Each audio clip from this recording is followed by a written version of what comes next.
Alright, what's up, motherfuckers? I'm here with Jack again. Hey guys! So this is part 2 to the video we did earlier because what happened?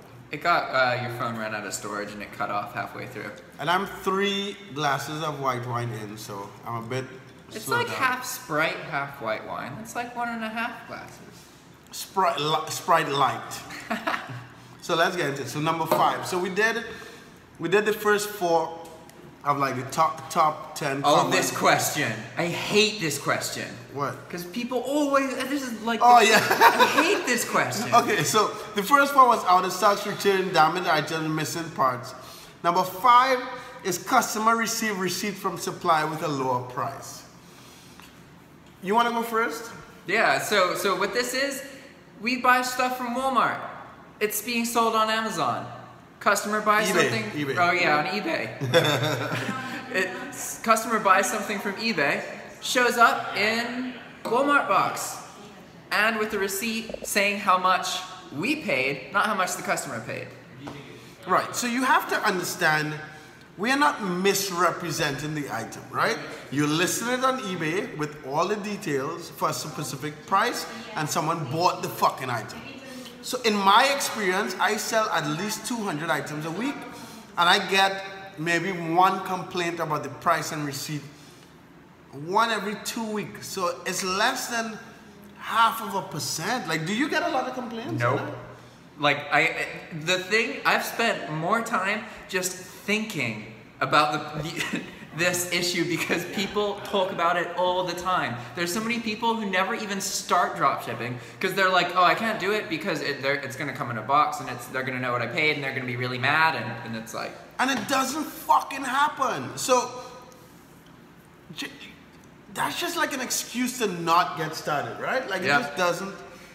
Like, what is the worst that's gonna happen? Ah, fuck, like you bought it from Walmart? Like, come on. Please start a return case. So yeah, so it's not, that is definitely not something you need to worry about before you drop ship or after or whatever the case is. So I wouldn't even get into that. We already wasted 2 minutes talking about that shit. Yeah. So number 6, open PayPal cases. Again, like a lot of these things, a lot of these things are just things that people are like just complaining about.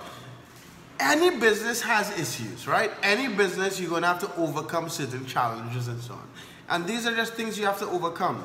When someone opens a case on PayPal, you have to prove whether there's like a not received, not as described. Chargeback, there's a whole bunch of them. Yeah, you have to figure it out. Like I did a video with a guy from the UK who did a screenshot. So basically, with Amazon delivery, they're using some service now where you can't look up the tracking number? Right. Yeah, yeah. Walmart has something like that now, no? I've never seen it. So Amazon has something like that. And he used screenshots to prove to PayPal that it got delivered. And PayPal sided with him. So cases on PayPal are just like cases on eBay. Just go through the process, prove that you did the right fucking thing, and you don't have anything to worry about. Anything different, Jack? Like, no, you got it, man. It's a lot of these questions are like they're just, it's like if you were a butcher and you really want to be a butcher, but then you're like, but am I gonna have to cut the meat up? Like, I don't know how I feel about that. Like, it's part of the business. Like, you don't have to stress about these things, and it really helps to know that they're gonna happen and to have some kind of system, you know? It's just part of the process. You just go through it, you overcome it, and so number 7, bad feedback. So, okay. I think this one's a bit more understandable. It's a little more understandable. So, I want to say a year, maybe 2 years ago, feedback used to affect your seller standard, right?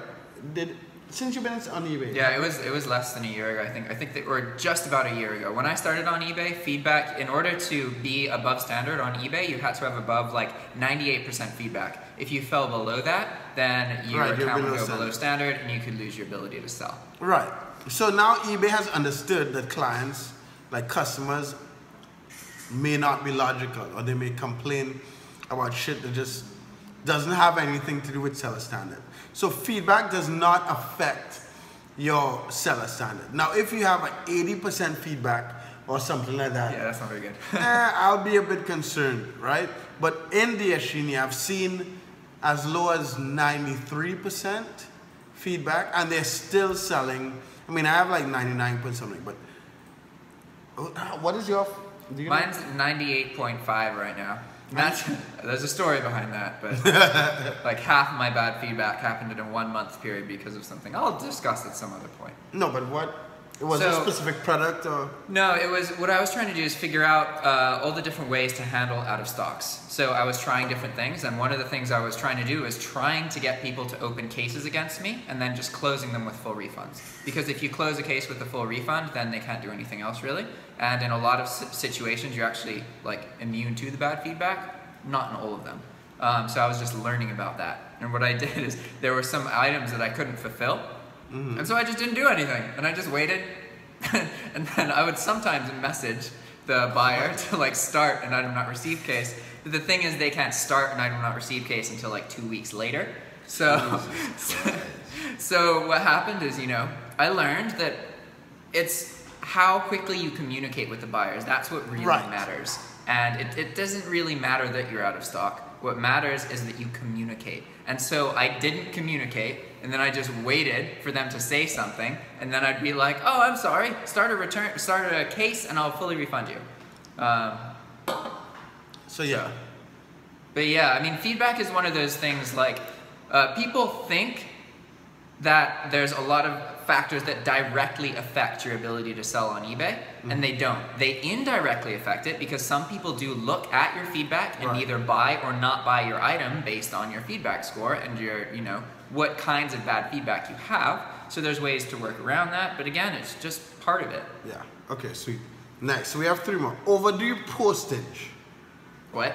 Overdue postage? What the hell is that? I have no clue. Maybe... Who the fuck sent this? I got a call from USPS once that said I had a package there that I'd have to pay $180 to pick up. Why? I don't know. I never went. Yeah. Just ignored it. Okay, so let's skip number 8. Number 9, no sales, hard to be competitive. Let me, like, so number 9 is no sales. It's difficult to be competitive. That's part of the game, right? 3 years ago, eBay dropshipping was easier. There weren't a lot of people dropshipping. There were less people dropshipping. The margins were higher. You could find titles you could fucking optimize. And it just changed. So we have to change with the time. And that's why I'm here with Jack. Jack has a completely different strategy. And you just have to figure out how to sell. Like, the conversation we had yesterday about YouTube, find your competitive advantage and just work that, right? So in DSGNE, we teach you to find other dropshippers, snipe their items, and beat the price. Yeah, Moody, I just passed by. So if you find it difficult to find dropshippers who don't have margin, just keep looking for other dropshippers. Like, that's just, some of these questions are just like complaints more than anything. Yeah. I honestly don't undercut. Sometimes you gotta understand that you don't, well, yeah, it's true, having a cheaper price will make it easier to sell the item. Right. The fact that there are people buying the item indicates that there's a lot of interest in that item. And you can look at, like, there's a whole bunch of videos from dropshippers online where you can actually see that if you look at the item that they're selling on a regular basis and then you do a search for it, there's almost always people selling it for cheaper. No, always. Like, always, yeah. It's like, it's not as simple as just the only option you have is to make it cheaper. And if everybody undercuts, we all get fucked, you know? Right. So there are options, right? So it's just a matter of choosing a strategy and going with it. And the last question, supplier price increase. This is just like the fucking out of stock question. We use SKU-Grid, DSGNE, price to something. They're like a couple there's tons of different services that track price changes, but none of them are perfect. So you're gonna come across situations where prices go up, an item sells and you may lose money. But the crazy thing is, there are situations where prices go down and you sell items and you make more money. Yeah. So It goes both ways. Yeah, so the complaints and the questions, it's just part of the game. So yes, these are the top 10 like problems you're gonna have to deal with eBay drop shipping, but you have to fucking deal with it. Like that's gonna be okay. Yeah, that's the bottom line. So is there anything else you want to add in particular? No, not really. I mean, it definitely, like, if you're just manually drop shipping, price increases and out of stock becomes a pretty big issue. If you're manually drop shipping, stop. Yeah. Like, I don't mean that, but like, yeah, you need to be honest, I would not suggest that anyone drop ship without a price tracker. Yeah, or some kind of software. It's not going to get rid of all of the situations that come up, but it is going to prevent a lot of them. Yeah. So you don't have to deal with as many. Anyway, guys, I need to go. I've been up since like 3:30 this morning. I'm gonna sleep for like an hour.